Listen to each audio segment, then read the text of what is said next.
आप देख रहे हैं अमेज नाउ।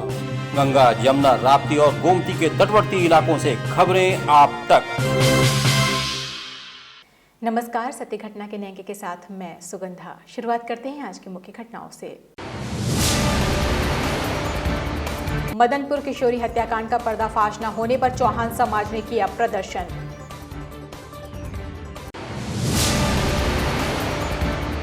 राजघाट थाना क्षेत्र के पांडेहाता के पास स्वर्ण व्यवसायी से बदमाशों ने असलहा सटाकर की 35 लाख की लूट। परी की उड़ान में बाधक है 22 करोड़ का इंजेक्शन।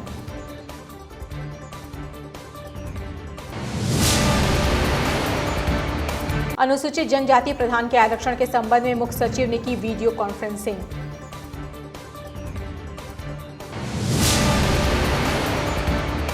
प्रेमी ने प्रेमिका को उतारा मौत के घाट।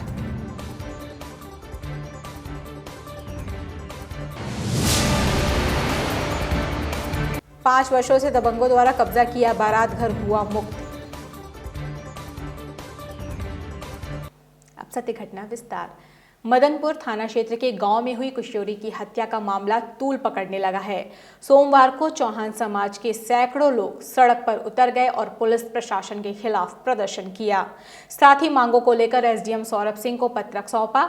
जल्द ही घटना का पर्दाफाश न होने की दशा में आंदोलन करने की भी चेतावनी दी।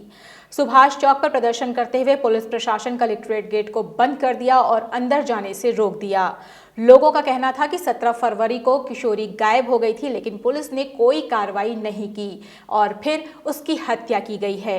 एक संगीन अपराध और आरोपियों के खिलाफ कठोर कार्रवाई होनी चाहिए। ज्ञात हो कि 6-7 दिन पूर्व भिटाहा की खुशी चौहान जो नाबालिग बच्ची थी उसका गला रेत कर हत्या कर दिया गया और आशंका है कि उसका बलात्कार भी किया गया, लेकिन प्रशासन, पुलिस प्रशासन अभी तक उसके हत्यारोपियों को पकड़ने में नाकाम रही है और प्रशासन की तरफ से लगातार आश्वासन दिया जा रहा है कि हम 48 घंटे में पकड़ लेंगे, 72 घंटे में पकड़ लेंगे, लेकिन आज 7 दिन हो गया और अभी तक आरोपियों की गिरफ्तारी नहीं हुई है। गोरखपुर जनपद के राजघाट थाना क्षेत्र अंतर्गत पांडेहाता के पास कल रात को ट्रांसपोर्ट नगर से पांडेहाता होते हुए अमृतसर पंजाब के शैलेंद्र सिंह पुत्र दुर्गा सिंह झोले में जेवरात लेकर आ ही रहे थे कि स्कूटी सवार 2 बदमाशों ने पीछे से असलहा सटा दिया और व्यापारी का झोला लेकर फरार हो गए।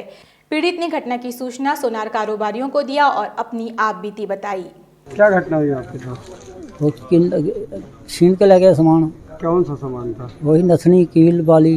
कितनी कीमत रही होगी? कीमत होगी 35-40। बीते मंगलवार की देर रात व्यापारी ने पुलिस को सूचना दी तो पुलिस महकमे में हड़कंप मच गया। घटना की सूचना पर ADG Akhil Kumar, IG Rajesh D Rao, SSP Yogendra Kumar समेत आलाधिकारी मौके पर पहुंचकर मामले की छानबीन करने लगे। घटनास्थल के पास एक दुकान में लगे सीसीटीवी कैमरे में बदमाशों की तस्वीरें कैद हो गई हैं। पुलिस डीवीआर कब्जे में लेकर जांच पड़ताल में जुटी हुई है। पीड़ित शैलेंद्र ने बताया कि वह पिछले 10 सालों से गोरखपुर में सोने का कारोबार कर रहा है। वो राधेश्याम धर्मशाला हसलीगंज में ठहरता है। वो आज खलीलाबाद से चलकर गोरखपुर पहुंचा। नौसर से वो पैदल ही आ रहा था कि पीछे से स्कूटी सवार बदमाश आए और उसका जेवरात से भरा झोला लेकर फरार हो गए, जिसकी कीमत लगभग 35 लाख रुपए होगी। सीओ कोतवाली बीपी सिंह ने बताया कि जल्द ही अपराधियों को पकड़ लिया जाएगा। कल रात्रि करीब 8 बजे अमृतसर के रहने वाले श्री सुंदर सिंह सरदार सराफा व्यापारी जो फुटकर माल मुख्य दुकानदारों से लेकर के उनके करियर के रूप में बेचा करते हैं, पांडेहाता हालसीगंज धर्मशाला पर रुके हुए थे और कल सुबह ये खलीलाबाद संत कबीर नगर गए थे। वहाँ कुछ व्यापारियों को सामान देने के बाद शेष बचे हुए माल के साथ वापस बस से ट्रांसपोर्ट नगर चौकी आए और वहाँ से टेम्पो से नॉर्मल पर उतरे और वहाँ से उतर करके पैदल अपने रुके हुए स्थान पर जा रहे थे कि उनके पीछे से 2 स्कूटी सवार अज्ञात बदमाश द्वारा डरा धमकाकर उनका बैग छीन लिया गया। व्यापारी ने लूटे गए माल का वजन करीब 400 ग्राम प्रथम सूचना रिपोर्ट में अंकित कराया है, जिसकी बाजार में कीमत करीब 19 से 20 लाख है। इस संबंध में धारा 392 का अभियोग थाना राजघाट पर पंजीकृत किया गया है। बदमाशों के भागने और आने के सभी रास्तों के CCTV खंगाले गए हैं। बहुत सी सूचनाएं संकलित की गई हैं और मुझे विश्वास है कि हम शीघ्र ही अभियुक्तों की गिरफ्तारी सुनिश्चित कर लेंगे। नाम है परी, पर खुद वो अपने पैरों से नहीं चल सकती।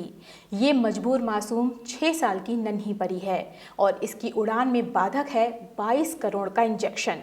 दूसरे बच्चों को चलते देख उसे भी लगता है कि मैं कब उन बच्चों के साथ खेलूं, दौड़ूं, लेकिन स्पाइनल की गंभीर बीमारी से ग्रसित है ये मासूम परी के पिता गोरखपुर महानगर में स्थित एक चिकित्सक के कार चालक हैं और किसी तरह से अपने 2 बच्चों का पालन पोषण कर पा रहे हैं। उनके लिए 22 करोड़ का इंजेक्शन ख्वाबों से परे है। निजी चिकित्सक की कार चलाकर अपने परिवार का भरण पोषण करने वाले पिता के पास इतने पैसे नहीं कि बिटिया का इलाज करा सकें। जन्म से ही ग्रसित है परी इस बीमारी से। गोरखपुर महानगर के शाहपुर आवास विकास कॉलोनी में रहने वाले मुक्तिनाथ गुप्ता गोरखपुर के ही एक निजी चिकित्सक की गाड़ी चलाते हैं। दिल्ली के एम्स में भी परी का इलाज चल चुका है। पिता मुक्तिनाथ गुप्ता का कहना है कि बच्ची को मेडिकल कॉलेज गोरखपुर में भी दिखाया गया, वहां भी जांच पड़ताल के बाद कोई फायदा नहीं दिखा तो वे निराश हो गए। थक हार कर जब उसे इलाज हेतु दिल्ली एम्स ले गए तो वहां पता चला कि परी स्पाइनल मस्कुलर एट्रोफी जैसी गंभीर बीमारी से ग्रसित है, जिसका इलाज बहुत ही महंगा है। कहीं 10 लाख लोगों में से किसी एक को ये बीमारी होती है। परिजन पीएम मोदी और सीएम से गुहार लगाते हुए कहते हैं कि उनकी हैसियत नहीं है कि वो अपनी बेटी का इलाज करा सकें। ईश्वर और लोगों की दुआओं पर भरोसा रखते हुए अपील करते हैं कि सरकार उनकी मदद करे, जिससे उनकी बेटी अपने पैरों पर चल सके। 10 लाख लोगों में से किसी एक को होती है ये बीमारी। अपने दिल पर पत्थर रखते हुए परिजन अब तो ये कहते हैं कि चलो इस बात की खुशी है कि हमारी बेटी लाखों में एक है। ये कहते हुए उनकी आंखें टपटपा जाती हैं। मेरी बच्ची का नाम गरिमा गुप्ता है, जो चल नहीं सकती है। 3 अक्टूबर 2014 में इनका जन्म हुआ था। जन्म के 5 महीने बाद इनके शरीर में कोई मतलब न अपने से बैठ पाती थी, न पलट पाती थी, बैठाने पे बैठती भी नहीं थी। जब कोई वो नहीं हुआ तो हम लोग इनके मेडिकल कॉलेज ले गए, वहाँ दिखाया गया। वहाँ के डॉक्टर बोले कि 6 महीना पीछे चल रही हैं, उनको बीमारी समझ में नहीं आई। फिर हम लोग दिल्ली एम्स ले गए, वहाँ दिखाया गया। वहाँ बायोप्सी में यही रिपोर्ट आई कि SMA टाइप 1 है, जिसका कोई इलाज नहीं है। त्रिस्तरीय पंचायती चुनाव का आरक्षण सूची जारी करने के बाद मुख्य सचिव RK तिवारी लखनऊ से वीडियो कॉन्फ्रेंसिंग कर अनुसूचित जनजाति के लिए ग्राम प्रधान पदों में आरक्षण की स्थितियों के संबंध में विस्तार पूर्वक जानकारियां प्राप्त की। अगर कोई प्रधान पद हेतु अपनी उम्मीदवारी हेतु पर्चा दाखिल करते हैं तो उसे स्वीकार किया जाए। अगर कोई भी इन पदों हेतु आपत्ति दर्ज कराता है तो उसकी जांच कराने के बाद ही अग्रिम कार्रवाई की जाए। जूम वीडियो कॉन्फ्रेंसिंग के दौरान जिलाधिकारी अपने ऑफिस से एवं CDO इंद्रजीत सिंह, DPRO हिमांशु शेखर ठाकुर सहित अन्य NIC सभागार में वीडियो कॉन्फ्रेंसिंग में जुड़े रहे। उत्तर प्रदेश के मुख्यमंत्री द्वारा महिलाओं को स्वावलंबी बनाने के लिए मिशन शक्ति कार्यक्रम शारदीय नवरात्र से शुरू होकर बसंत नवरात्र तक चलने के निर्देश दिए थे। उसी क्रम में अंतर्राष्ट्रीय महिला दिवस के अवसर पर 26 फरवरी से 8 मार्च तक मिशन शक्ति कार्यक्रम के अंतर्गत गोरखपुर परिवहन विभाग द्वारा आज RTO कार्यालय पर कैंप के माध्यम से विभिन्न विद्यालयों से आई छात्राओं का ड्राइविंग लाइसेंस बनाया गया। आज लगभग 50 छात्राओं को तुरंत लर्निंग लाइसेंस भी बना कर दिया गया।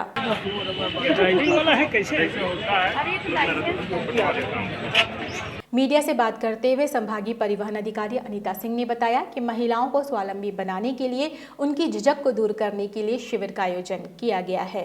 आज के दिन में 3 तारीख को महिलाओं और बालिकाओं के लिए, शिक्षार्थियों के लिए एक विशेष लाइसेंस कैंप का आयोजन करने के निर्देश दिए गए हैं, जिसमें महिलाओं को जो एक हेजिटेशन होता है कि हम खुद जाके कैसे काम करेंगे, हम भरवाने जाएंगे तो लोग हमको सही से हम नहीं कर पाएंगे, इस हेजिटेशन को तोड़ने के लिए ही आज विशेष कैंप का आयोजन किया गया, जिसमें 2-3 विद्यालयों की अभी 50 से ज़्यादा महिलाओं ने आवेदन कर दिया है, जिसमें से हम लोगों ने 10 महिलाओं को आज ही लर्नर लाइसेंस प्रिंट करा के दे भी दिया था। और अभी कुछ महिलाएं और आ रही हैं, कुछ बच्चे और आ रहे हैं, गर्ल्स जिनको भी पता चला वो खुद ही जागरूक होकर हमसे अप्रोच किए कि नहीं हम खुद आके बनवाना चाहते हैं। तो आज का ये कैंप बहुत ही अच्छा कैंप है जिससे नारियों ने अपने आप को सोच के और आगे बढ़कर इस कैंप को सफल बनाने की कोशिश की है। गोरखपुर जनपद के सिकरीगंज थाना क्षेत्र के कोई बाजार में बीते मंगलवार को प्रेमी ने अपनी प्रेमिका की गला दबाकर हत्या कर दी। हत्या की सूचना मिलते ही स्थानीय पुलिस ने आनन फानन में आरोपी को गिरफ्तार कर लिया है। हत्या की सूचना मृतका की मां ने 112 नंबर पर दी थी। सूचना पाकर मौके पर पहुंचे स्थानीय पुलिस ने घटना की जांच शुरू कर दी। एसपी दक्षिणी अनुज कुमार सिंह ने प्रेस कॉन्फ्रेंस के दौरान बताया कि हत्या आरोपी गुड्डू कसौधन को पिपरी तिराहे से गिरफ्तार कर जेल भेज दिया गया। मीडिया से बात करते हुए पुलिस अधीक्षक ग्रामीण अरुण कुमार सिंह ने बताया कि देखने से प्रतीत हो रहा था कि गला दबाकर हत्या की गई है। मृतका की मां ने गुड्डू के बारे में बताया कि वो घर पर आता जाता था। शक के आधार पर पूछताछ की गई तो उसने अपना जुर्म कबूल किया। थाना सिकरीगंज में कल एक महिला की हत्या उसके घर में ही हो गई। महिला की मां जयंती देवी एक दिन पहले अपने मायके गई थी जो उरुआ थाना क्षेत्र में है और रात वहीं अपने मायके में रुक गई थी। बेटी जो 24-25 साल के आसपास की है, जो पिछले 5 साल से अपने मायके में ही रह रही थी, उसका एक बच्चा भी है 5 साल का, उसे लेकर के नानी मायके गई थी। रात में 10 बजे तक उनकी अपनी बेटी से बात भी हुई, लेकिन उसके बाद उसका स्विच ऑफ हो गया। दिन में उन्हें जब लगातार प्रयास किया, अगले दिन फ़ोन नहीं लगा तो वो मायके से आई 4 बजे के आसपास, तो देखा कि बेटी का शव घर के अंदर बिस्तर पे पड़ा हुआ है। 112 पे सूचना आई। 112 की पुलिस मौके पे पहुंच करके उन्होंने स्थानीय पुलिस को सूचना दिया। घटना देखने पे ही प्रथम दृष्टया ये लग रहा था कि ये गला दबा के हत्या की गई है, क्योंकि गले पे कुछ इस तरह के खुरसट के निशान थे। वादिनी ने फिर एक व्यक्ति को नामजद करते हुए, जिसका उनके घर पे आना जाना था, यद्यपि वही व्यक्ति वादिनी को छोड़ने मायके भी पहले दिन गया था, तहरीर दिया। तत्काल उस आधार पर घेराबंदी की गई और प्रातःकाल आज अभियुक्त गिरफ्तार हो गया। आगामी पंचायती चुनाव को लेकर भारत नेपाल सीमा पर स्थित ककरवा पुलिस चौकी पर पीस कमेटी की बैठक पुलिस क्षेत्राधिकारी राणा महेंद्र प्रताप सिंह की अध्यक्षता में संपन्न हुई। बैठक को संबोधित करते हुए क्षेत्राधिकारी ने कहा कि होली का त्यौहार एवं पंचायती चुनाव होने वाले हैं और ये पंचायती चुनाव सबसे संवेदनशील होता है, इसलिए अभी से लोगों को चुनाव को सकुशल शांतिपूर्ण माहौल में संपन्न कराने के लिए नागरिकों से पीस कमेटी के माध्यम से संवाद स्थापित किया जा रहा है। सभी लोग आपस में मिलकर चुनाव और होली का पर्व मिलकर निपटाएं। जो भी समस्या आ रही है उसके लिए तत्काल संबंधित अधिकारियों से संपर्क करें, जिससे कि समस्या का समाधान किया जा सके। असामाजिक तत्वों से सतर्क रहने की जरूरत है। इस दौरान तहसीलदार राम ऋषि रमन, थाना अध्यक्ष मोहाना, जयप्रकाश दुबे, चौकी इंचार्ज ककहरवा शिव नारायण सिंह, निवर्तमान प्रधान बालमुकुंद जायसवाल, निवर्तमान प्रधान हनुमान पांडे आदि लोग मौजूद रहे। देखिए, हमारे उच्च अधिकारीगण और चुनाव आयोग का निर्देश हुआ है कि हर जगह मीटिंग करके होली के बारे में, होली के त्यौहार विगत आने वाला है और पंचायत चुनाव हम लोगों के सामने सकुशल संपन्न कराने की एक चुनौती है।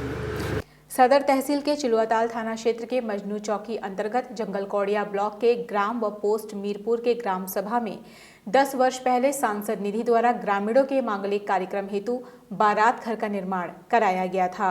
कुछ दिन तक गांव का मांगलिक कार्यक्रम बारात घर से होते रहे, लेकिन विगत 5 वर्षों से वहां पर मौजूद ग्रामीण द्वारा बारात घर में भूसा रखकर कब्जा कर लिया गया, जिसके संदर्भ में ग्रामीणों ने मुख्यमंत्री और उच्च अधिकारियों व एसडीएम सदर को प्रार्थना पत्र देकर बारात घर को खाली कराने के लिए अवगत कराया था।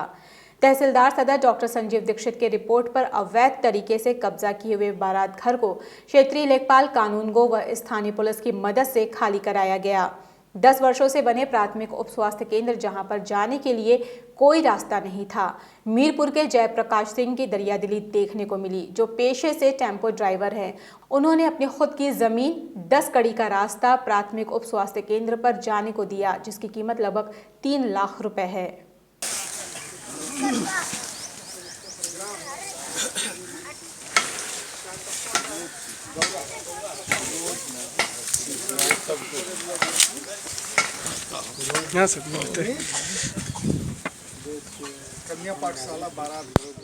आज अंतर्राष्ट्रीय वन्य जीव दिवस है। इसी क्रम में गोरखपुर जनपद के अशफाक उल्लाह खां प्राणी उद्यान परिसर के सामने एक सामाजिक संस्था ने नन्हे मुन्ने बच्चों और स्थानीय लोगों के साथ वन्य जीवों की रक्षा के लिए लोगों से अपील की कि प्रकृति संतुलन के लिए हमारे आसपास के जीवों की रक्षा के लिए सामने आना चाहिए।